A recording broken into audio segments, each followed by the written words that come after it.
morning, everybody. I'm driving again. A truck this time, not a boat. Feels a little weird. We're in Jupiter. We're all anchored up. I'm going to the storage unit I have. It's a little tiny closet, my supply closet, and picking up our little Honda generator and all the tools I left there and a bunch of supplies that we're gonna need to work on the boat. So we're here in Jupiter. We're here for 1 month. We're gonna limit ourselves to 1 month, and then we're gonna cruise. And in that time, we wanna do a lot of things to the boat. Some of them are non-negotiable, some of them we'll see if we get to, but definitely building a hard bimini and kind of brainstorming those ideas now. Gotta replace the holding tanks. The holding tanks are like metal, they're just disintegrating. So here is the result. They're steel. I don't even know if they're stainless steel. They're like painted steel or maybe painted stainless. I don't know. Ugh. A lot of upgrades with the rigging. We're gonna have to raise the boom a bit to put this hard bimini on. So that's what we're gonna do in the next month. So we're just going to the storage unit to get all the supplies, and then we're gonna head to the boat.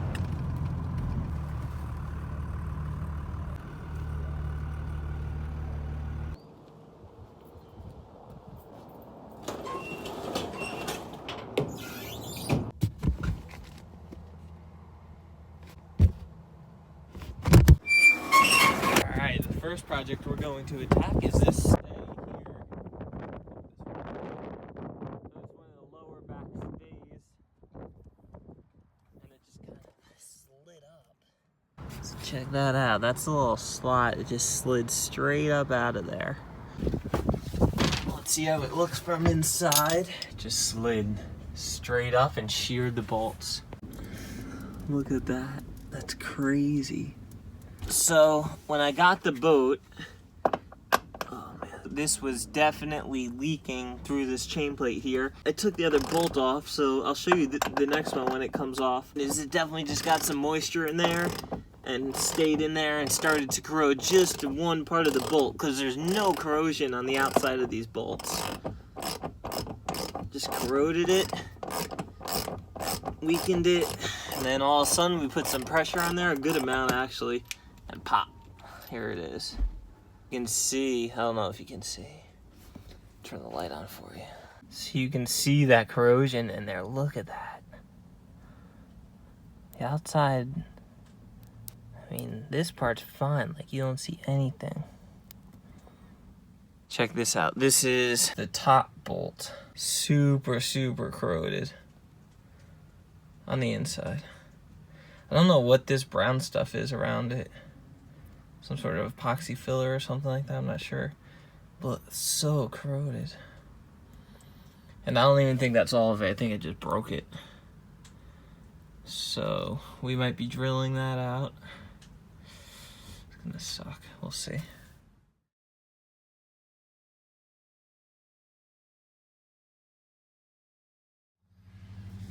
All right, so we have this holding tank in here and it's leaking. And I think it's stainless steel that was painted and it's got to come out. So we're taking it out. Wish me luck. It should be empty. It is empty most of the way. Ugh, that's gonna suck.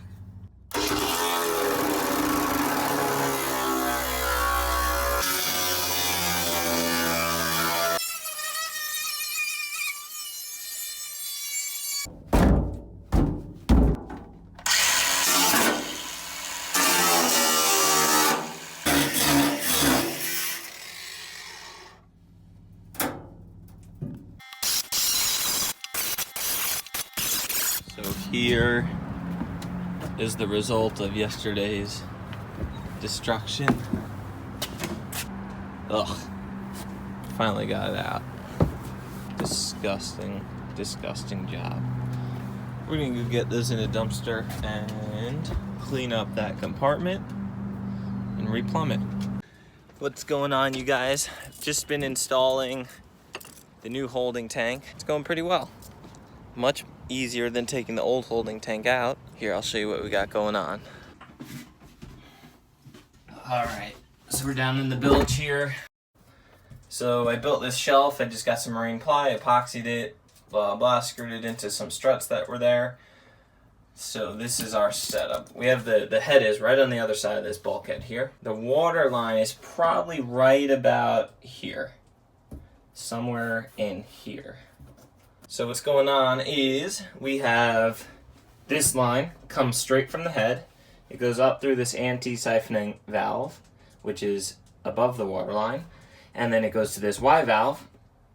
And this Y valve is going to go either straight overboard or to the holding tank, which is going to sit right here on the shelf. And then to get the waste out of the holding tank, this line will be hooked up, and that line leads to a pump out deck fitting. So the only way to empty the waste out of this holding tank is going to be to pump it out, rather than have a macerated pump hooked up or anything.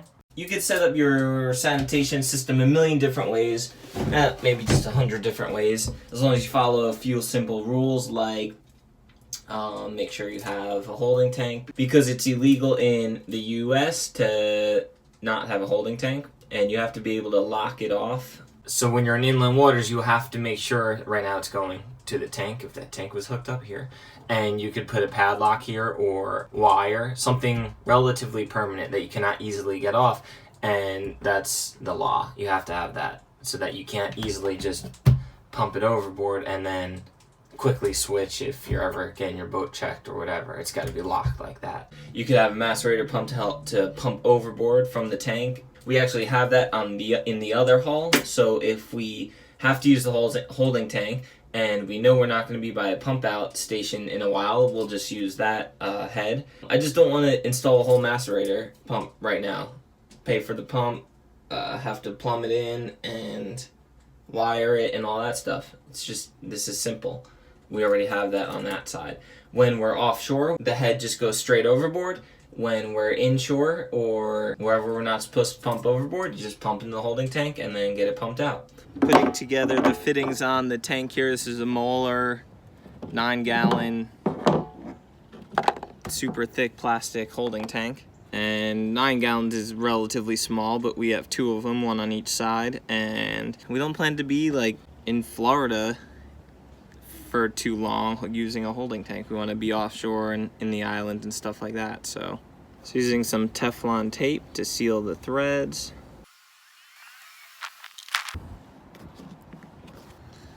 This is the vent fitting, so that when you pump waste into the tank, the air has a place to escape the tank as you displace it.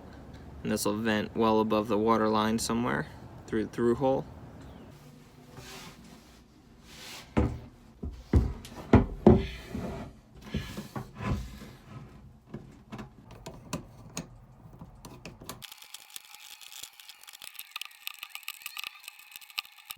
Alright, tank is pretty much installed. I gotta heat this up a little bit to get it on better. I gotta put a vent from here. It'll go all to the back of the fuel tank and then come out this fitting right here. I gotta double up some of the hose clamps.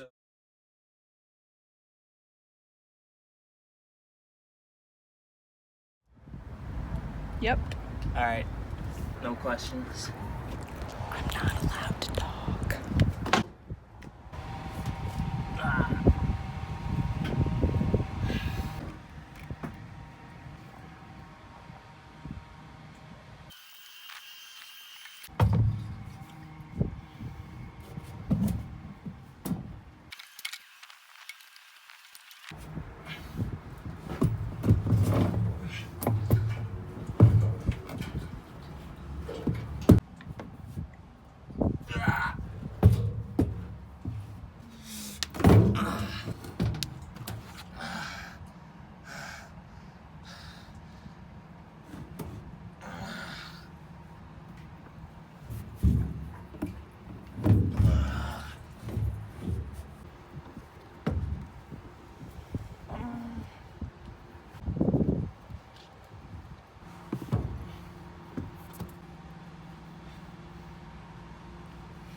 So that was our 30-year-old holding tank, and this is our brand new one.